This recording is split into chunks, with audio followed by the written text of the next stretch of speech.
यदि तपाईँहरू चाहिँ पिआरको लागि न्यू ब्रन्सविक जाने सोच्दै हुनुहुन्छ अथवा तपाईँहरू चाहिँ न्यू ब्रन्सविकमा हुनुहुन्छ भने चाहिँ तपाईँहरूले यो पाथवे चाहिँ बुझेर मात्रै अगाडि बढ्नु होला। न्यू ब्रन्सविकमा मेनली गर्ने भनेको पिएनपीमा चाहिँ new Brunswick experience, new Brunswick graduates र न्यू ब्रन्सविक प्रायोरिटी अकुपेसन्समा हो। यो चाहिँ यो तीनटा स्ट्रिम्सलाई चाहिँ उनीहरूले कम्बाइन गरेर न्यू ब्रन्सविक स्किल्ड वर्कर पनि भन्छ होइन। अनि यो बाहेक अर्को new Brunswick express entry pathway पनि छ जुनमा चाहिँ फेडरलमा एक्सप्रेस एन्ट्री प्रोफाइल चाहिन्छ।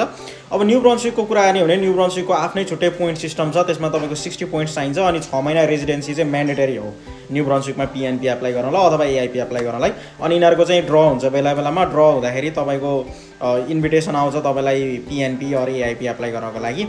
अब डिटेलमा जाँदाखेरि चाहिँ न्यू ब्रन्सविक एक्सपिरियन्स भनेको चाहिँ जस्ट तपाईँसँग चाहिँ फुल टाइम जब अफर हुन पऱ्यो अनि त्यसपछि तपाईँसँग चाहिँ 6 महिनाको एक्सपिरियन्स हुनुपर्ने हुन्छ रिक्वायर्ड। त्यसै गरी न्यू ब्रन्सविक ग्रेजुएट्स भनेको चाहिँ यदि तपाईँहरूले कुनै पनि पिजिडब्ल्युपी इलिजिबल डिएलआईबाट पढ्नु भएको छ न्यू ब्रन्सविकमा अनि त्यसै गरी आफ्रिकमा चाहिँ फुल टाइम जब गर्दै हुनुहुन्छ जसले चाहिँ तपाईँलाई सपोर्ट गर्छ भनेदेखि you can apply for New Brunswick graduates as well. अनि लास्टमा चाहिँ न्यू ब्रन्सविक प्रायोरिटी अकुपेसन्स छ जुनमा चाहिँ एकदमै प्रायोरिटीमा भएको अकुपेसन्सहरूलाई उनीहरूले काम गर्ने मान्छेहरूलाई चाहिँ इन्भिटेसन पठाइरहेको हुन्छ। त्यो नकोड अहिले म तपाईँहरूलाई देखाउँछु। त्यसमा 1 इयर एक्सपिरियन्स चाहिन्छ। यो चाहिँ सिम्पल ब्रिफ आउटलाइन भयो न्यू ब्रन्सविकको पिएनपीको।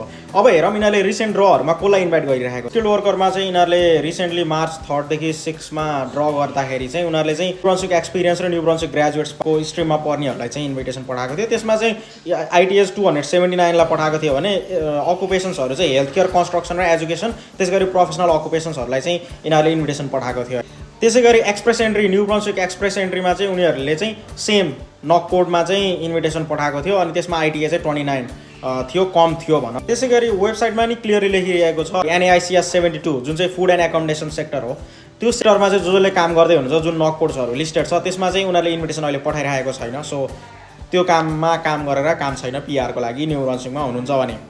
सिमिलरली यो मैले स्क्रिनमा देखाएको रिटेल सेक्टरमा काम गर्नुहुन्छ इभन बुचर्सहरूलाई पनि उनीहरूले इन्भिटेसन पठाइरहेको छैन अथवा कस्टमर सर्भिस रिप्रेजेन्टेटिभहरूलाई पनि इन्भिटेसन पठाइरहेको छैन।